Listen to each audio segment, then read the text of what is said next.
বিশ্ব ইজতেমার দ্বিতীয় পর্বের আখেরি মোনাজাতকাল এই মুহূর্তে টঙ্গী ইজতেমা ময়দানে আছেন রিপোর্টার মেহেদী হাসান। সরাসরি যুক্ত হচ্ছি তার সঙ্গে। মেহেদী, লাখো লাখো মানুষের অংশগ্রহণে বিশ্ব ইজতেমার দ্বিতীয় দিনের অর্থাৎ প্রথম পর্বের দ্বিতীয় ধাপের দ্বিতীয় দিনের কার্যক্রম শুরু হয়েছে ফজরের পর থেকেই। সেই ফজরের পর থেকে আমরা দেখেছি বিভিন্ন বক্তারা কিন্তু তারা বয়ান দিয়েছেন। বয়ানের পর সাধারণ মুসল্লি যারা রয়েছেন, ধর্মপ্রাণ মুসল্লি যারা রয়েছেন, তারা কিন্তু এখানে এসেছেন। এখানে এসে আসলে বসে বসে তারা বয়ান শুনেছেন। একটু যদি বলি যে বাংলাদেশের বাইরেও পাকিস্তান এবং ভারত থেকেও কিন্তু বক্তারা এসেছেন এবং আজকে তিনজন বক্তা আসলে বয়ান রাখবেন। এরই মধ্যে কিন্তু সকালে আসলে আমরা যতদূর জেনেছি যে ভারতের মাওলানা আমরা ফজর অর্থাৎ ফজরের নামাজের পর কিন্তু আমরা দেখেছি যে পাকিস্তানের মাওলানা ওবায়দুল্লাহ খুরশিদ সাহেব তিনি কিন্তু বয়ান রেখেছেন এবং তার পরপরই আমরা দেখেছি আসলে বাংলায় সেগুলো কিন্তু অনুবাদ করে শোনানো হয়েছে।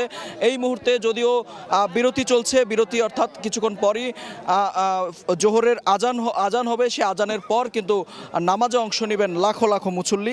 এক হয়ে কিন্তু তারা ইবাদতে অংশ নেবেন। সেই ইবাদতের পর আবারও কিন্তু বয়ান শুরু হবে এবং ঠিক যদি বলি যে জোহরের পর বয়ান করার কথা রয়েছে ভারতের মাওলানা ইসমাইল গোদারা সাহেব এবং আসরের পর কিন্তু এইখানে আসলে বেশ কিছু আয়োজন রাখা হয়েছে, বিশেষ করে যৌতুকবিহীন বিয়ে সহ আসলে দিনই যে আলোচনাগুলো রয়েছে সেই আলোচনাগুলো করবেন এবং সাধারণ মুসল্লি যারা রয়েছেন তারা এখান থেকে শিক্ষা নেবেন। সেই শিক্ষা নিয়ে কিভাবে তার এলাকায় এবং তার আশপাশের মানুষজনের কাছে সেগুলো পৌঁছে দিবেন, সেগুলো নিয়ে কিন্তু আলোচনা হচ্ছে। সেই আলোচনার পর ঠিক নিশ্চয় জানেন যে প্রথম ধাপের দ্বিতীয় দিন আজ চলছে। সেই দ্বিতীয় দিনের পর আগামীকাল কিন্তু সেই আখিরি মোনাজাত, এই দ্বিতীয় ধাপের আখিরি মোনাজাতের পর সেই দ্বিতীয় ধাপের এই অনুষ্ঠান কিন্তু এই তাবলিকের অর্থাৎ এই আয়োজন শেষ হবে। তো এরই মধ্যে আমরা কিছুক্ষণ আগেই পুলিশের সাথেও কথা বলেছি। পুলিশ আনুষ্ঠানিকভাবে কিন্তু আমাদের জানিয়েছে যে পর্যাপ্ত নিরাপত্তা নিশ্চিত করা হয়েছে এই আয়োজনকে ঘিরে এবং বিশেষ করে মুসল্লি যারা রয়েছেন তারাও কিন্তু আয়োজনকে ঘিরে সন্তুষ্টি প্রকাশ করেছেন। তো এই ছিল টঙ্গীর বিশ্ব ইজতেমা ময়দান থেকে আমার কাছে থাকা সবশেষ তথ্য।